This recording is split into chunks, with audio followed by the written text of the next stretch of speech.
Welcome everyone to another edition of Mary Sky Riddley's video blog. I'm Mary Sky. So anyways, Chloe's in the background talking. I got some more information for all of you. Shout out to Tara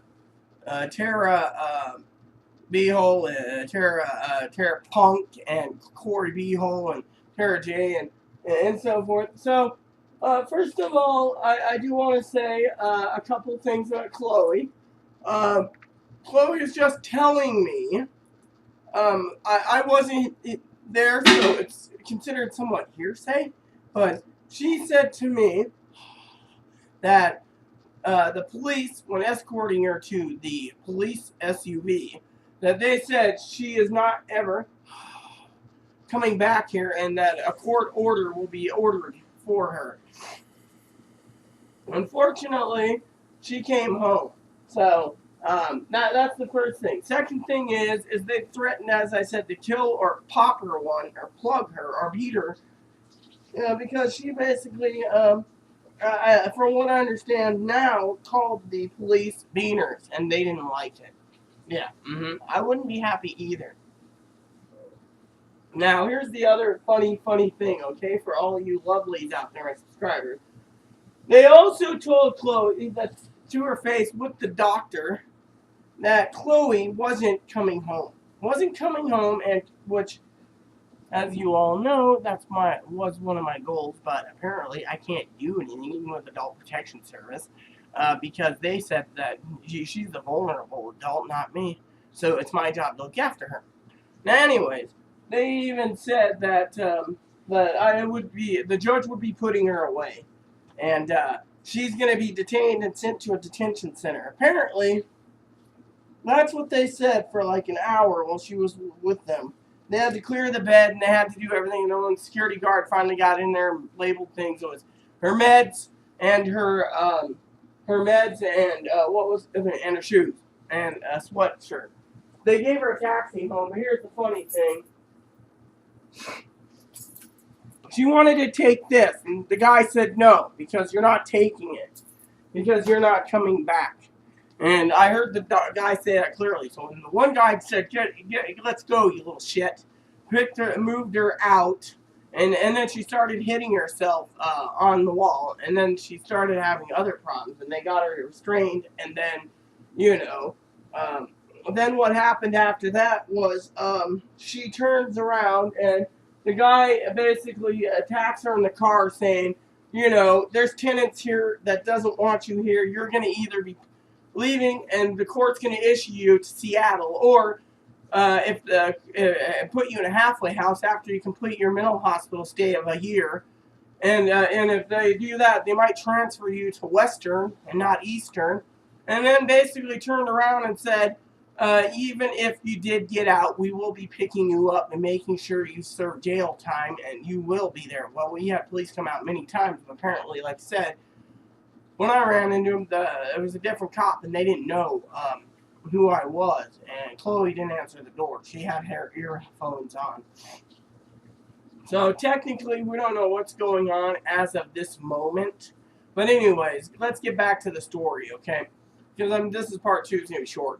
So, on top of that, they belittled her at the hospital, and they said pretty much that you're not getting out of here. The doctor says you're not getting out of here. We're going to commit you to this mental hospital, and you're going to be put away for life. That's what the doctors, the nurses, the police all said, and it didn't happen.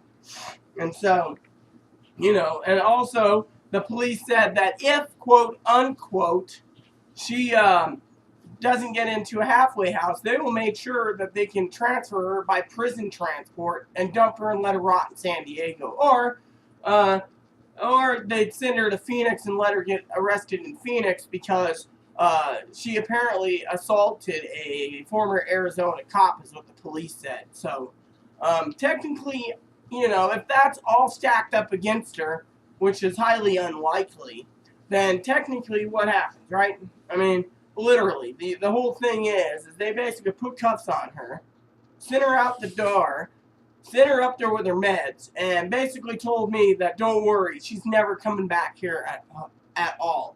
And I was playing Skyrim last night thinking, oh, I got this long labyrinthia to go through, and then I got to go and take care of this thing. And lo and behold, police came by and told me that she's being detained for forever, you know. And I was like, oh, well, what about her stuff? Oh, well, you can keep it.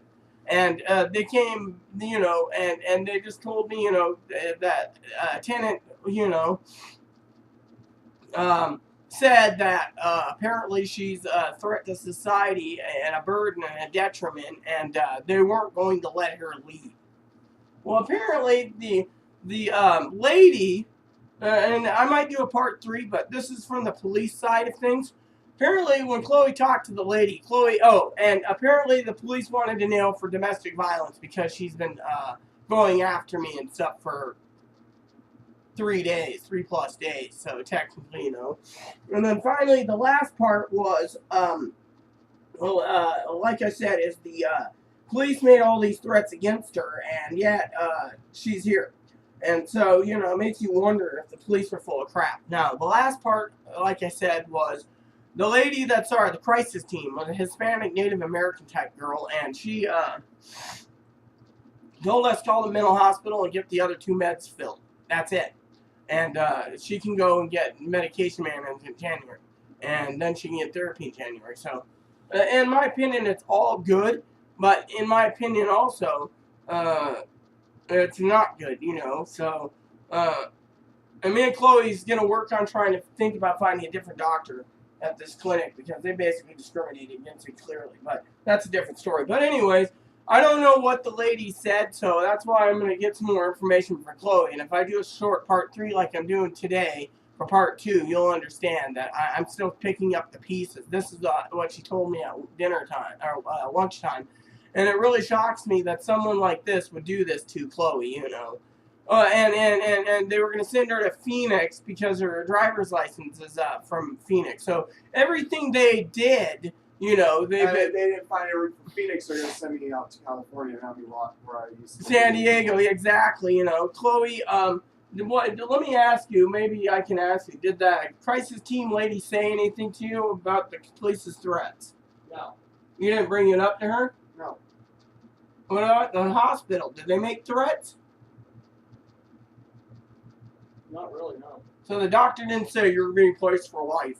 No. So apparently the police were the only ones making the threats, and it didn't come to fruition. So, anyways, my hair is drying. I mean, they're corrupt officers. They're beaners. Well, like she said, she just called them a negative name.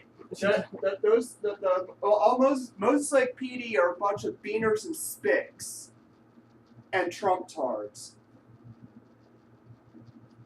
So, you heard it from Chloe. So, anyways, with that said, you know, I was talking to Nizu about this last night. Nizu, thank you so much for lending an ear.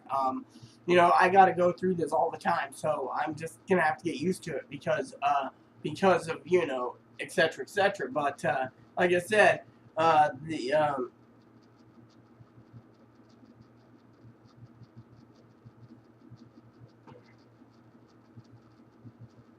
So, anyways, there you go. Nizu just messaged me. I gotta get back to Nizu. But anyways, there you have it. Chloe's got to go out to do some shopping, and I'm staying here to play Skyrim. So please add, subscribe, please post comments, leave feedback, suggestions. Thank you. May God bless you in everything you do.